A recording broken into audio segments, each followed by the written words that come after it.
Bonjour, que Dieu vous bénisse, frères et sœurs, que Dieu bénisse tous ceux qui pourront voir cette vidéo. Voilà, et je voudrais donner ce message pour tous ceux qui regardent leur vie et qui sentent que Dieu les appelle à quelque chose en particulier, qui sentent que Dieu veut pour leur destinée, que Dieu veut pour leur vie qu'ils puissent atteindre un objectif, mais qui voient le temps passer et ils ont l'impression que ça va plus vite chez les autres. Je m'explique. Il y a pas longtemps, j'ai discuté avec quelqu'un et on parlait d'un témoignage de quelqu'un ça n'allait pas dans sa vie. Cette personne a écouté une émission chrétienne, elle a cru au message qui a été donné à l'instant T et elle a mis en pratique ce que l'émission donnait. Dieu a visité sa vie. En 2 ans, cette personne est sortie de la dépression.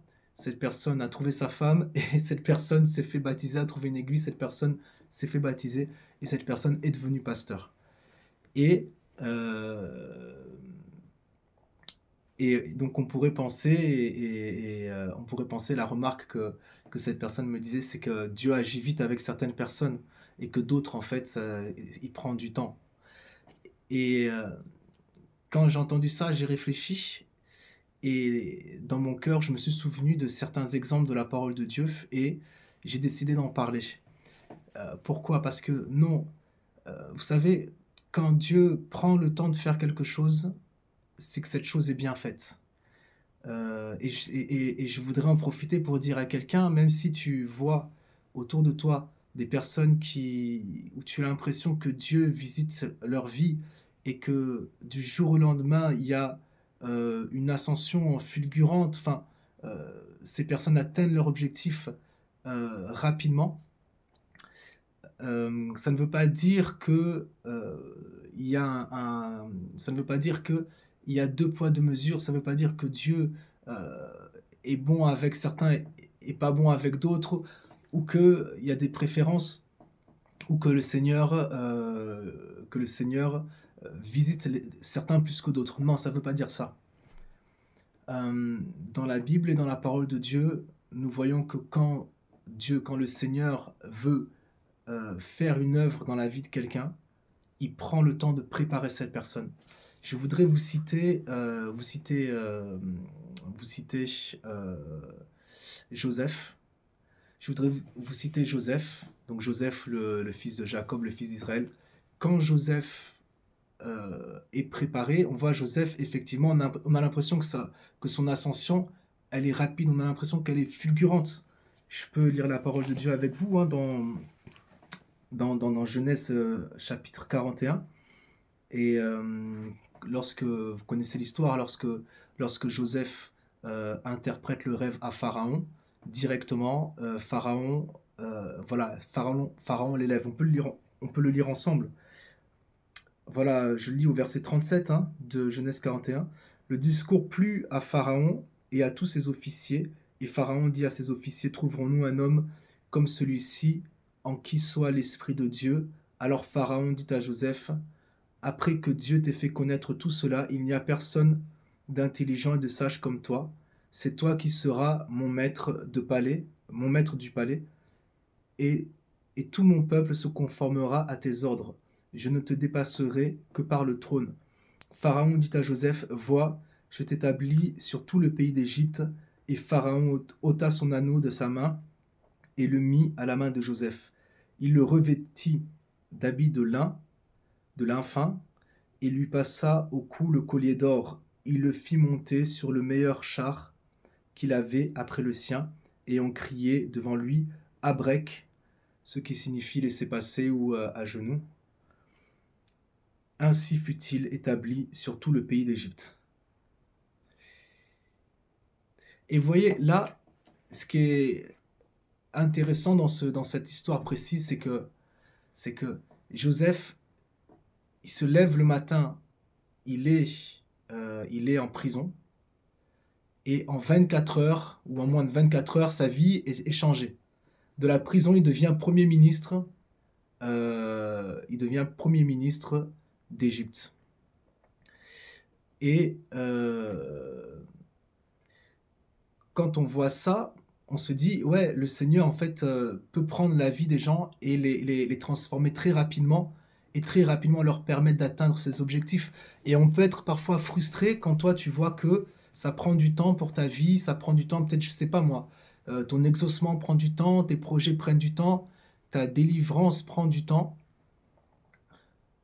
ta délivrance prend du temps. Et parfois tu te dis que tu te demandes si tu vas avoir le bout. Tu demandes surtout quand certains traversent des moments un peu d'épreuve, ils se demandent si vraiment ils vont acquérir ce qu'ils recherchent. Eh bien, il faut savoir que Joseph, c'est très tôt que Joseph, a eu ses visions, a eu ses rêves qui lui disaient qu'il serait au-dessus de ses frères. Ces rêves où on le voyait, comme, comment dire? Voilà, il voyait les étoiles, la lune, le soleil se prosterner devant lui. Eh bien, entre ce temps-là et le temps où il est devenu Premier ministre, il y a eu un temps de formation. Et ce temps de formation, c'est quoi? Il est allé on l'a vendu en esclavage. Il a été esclave, chef des esclaves. Il a appris à gérer, il a appris à gérer des esclaves. Il a appris à obéir au maître. Il a appris à satisfaire son maître. Après ça, il a été mis en prison. En prison encore, il s'est rendu brillant. Donc le chef des geôliers l'a mis chef des prisonniers. C'est-à-dire que, ouais, voilà, le geôlier était tranquille. Au moins, quand Joseph était là, il n'y avait pas de problème, pas de, je ne sais pas si on peut dire mutinerie en prison, pas de révolte. Enfin, tout le monde obéissait, tout le monde écoutait Joseph, il réglait les problèmes, etc. Il a appris à gérer, à gouverner d'abord. Il a appris à gérer des esclaves. Il a appris, quand lui-même était esclave, il a appris à gérer des prisonniers. Vous savez, les prisonniers, c'est les plus récalcitrants. Donc, ça veut dire si tu arrives à te faire respecter, parce que je ne peux pas dire te faire obéir. Joseph n'avait pas besoin de matraque pour se faire obéir. Joseph se faisait respecter. Ce qui sous-entend que lui-même respectait les prisonniers. Lui-même voyait en eux des hommes, des individus. Lui-même voyait dans les esclaves aussi des hommes, des individus. Et en fait, c'est par respect. C'est par respect que les gens se soumettaient à Joseph parce qu'il était brillant. Et toute cette formation a fait que quand Dieu l'a senti prêt, eh ben Dieu l'a présenté devant Pharaon. Et tout le monde avait parlé, mais quand lui il a parlé, Pharaon a été convaincu.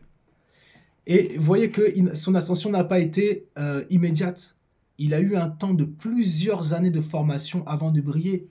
Et c'est ce que je voudrais dire pour toi qui m'écoutes, pour toi qui sens que Dieu veut faire quelque chose dans ta vie, ou pour toi qui a un but, qui a un objectif, ou qui a une promesse et qui voit que ça tarde, mais ne sois pas découragé, parce que le Seigneur est en train de te préparer.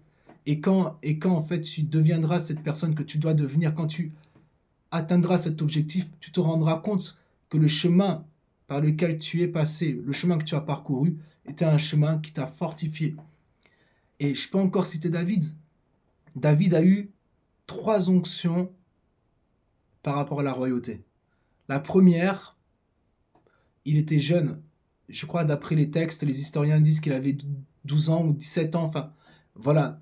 L'âge exact, je ne l'ai pas forcément, mais on sait qu'il était dans ces eaux-là. Il était très jeune, il était adolescent. Et il a eu cette onction, et tout le monde peut parfois en vouloir, comment dire, envier David, en disant David a eu l'onction royale alors qu'il était jeune, etc. Mais que des preuves, c'est totalement différent par rapport à Saoul.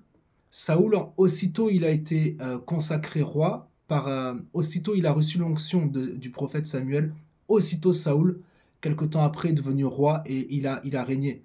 Mais il n'était pas prêt pour la royauté. Tandis que David, lui, quand il a reçu l'onction royale, quand Dieu a rejeté Saoul, alors qu'il était jeune, et que ça s'est passé, vous connaissez l'histoire, à Bethléem, ça s'est passé voilà, en catimini, avec les anciens de Bethléem, les parents le père de David, ses frères, etc. Et je ne vais pas passer en revue cette histoire qui est dans laquelle on tire beaucoup de sujets édifiants de la parole de Dieu pour nous enseigner dans cette consécration. Mais David, euh, entre ce moment où il reçoit l'onction et le moment où il accède à la royauté, plus de 20 ans se sont passés. Plus de 20 ans se sont passés des tribulations. euh, Au moins, en tout cas, au moins 20 ans se sont passés, des tribulations, des souffrances, des rejets. On a voulu le tuer. Il a prouvé sa bravoure plusieurs fois. Lui qui était dans le gouvernement, lui qui était dans l'armée, il est devenu fugitif.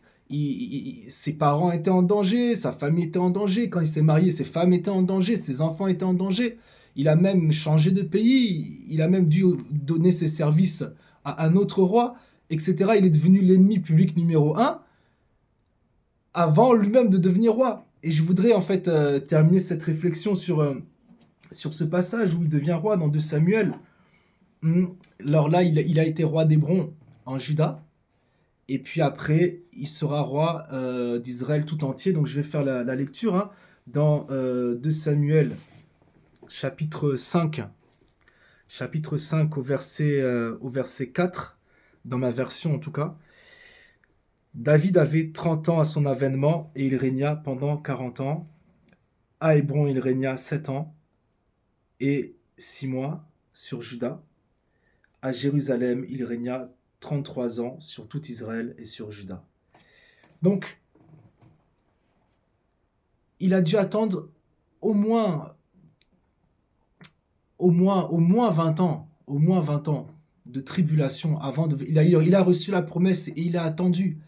Et tout ce temps, il a attendu pendant 20 ans qu'il a risqué sa vie, qu'il a failli mourir, qu'on l'a rejeté, que tout Israël le critiquait, que ceux que lui-même avait servi, l'ont rejeté, ceux que lui-même avait servi de tout son cœur, c'est-à-dire Saoul et sa famille, sont devenus ses adversaires. On ne lui a pas rendu l'amour qu'il a donné. Et parfois, on peut se demander est-ce que c'est une bénédiction. Donc, parfois, mon pasteur dit que s'il y a des SDF, David était un SDF, un sans domicile fixe. Il dormait dans une grotte, dans un désert, dans un ceci, dans un cela. Et donc, quelle est cette bénédiction, cette onction qu'il a reçue au départ, au préalable, où on peut se dire, waouh, j'ai la bénédiction. Non, il n'a pas eu la bénédiction tout de suite. Il a eu un temps de formation sérieuse. C'est-à-dire quand on parle des vétérans de guerre, David était un vétéran, un guerrier, un homme qui connaissait la guerre. Et aujourd'hui, on pourrait l'apparenter, on pourrait penser, quand on voit David, le roi David, on pourrait penser au Che Guevara, on pourrait penser aux gens comme ça, aux gens qui tiennent les maquis, aux gens qui résistent contre un gouvernement. Toute cette épreuve, ces épreuves, ont fait de lui l'homme qu'il est devenu et ont forgé la justice en lui. Et quand il est devenu roi, d'abord, regardez, il y a une déclinaison, pardon, pas une déclinaison, mais il y a un cheminement. Il est d'abord roi de Juda, à Hébron. Lui-même vient de la tribu de Juda. Et donc il est d'abord roi à Hébron, en Juda. Il règne 7 ans et 6 mois, quand il est consacré roi par les anciens. Ce temps, en fait, c'est aussi un temps d'épreuve. Et il est mis à l'épreuve. Parce que passer du maquis à la politique, ça demande un temps d'adaptation. Avec la justice de Dieu, comme dirait Chancel Bemba, avec la justice de Dieu il arrive quand même à gouverner. Ensuite, quand il a été trouvé fidèle par Dieu en disant qu'ok, il a gouverné, on t'a donné petit et la royauté n'a pas pris son esprit, à ce moment-là, on lui donne plus grand. Dieu lui donne maintenant le territoire d'Israël en entier. Et il devient maintenant roi d'Israël en entier, de tout Israël à cette époque-là.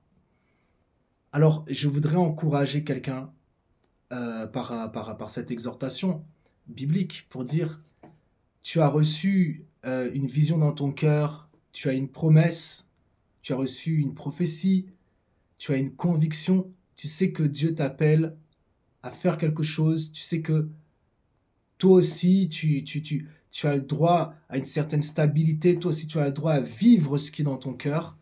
Et parfois, si ça n'arrive pas tout de suite, sache que tu es juste dans un temps de formation et prends patience, prends le temps d'acquérir ce que Dieu veut te permettre d'acquérir et ton heure arrive bientôt Que le Seigneur te bénisse.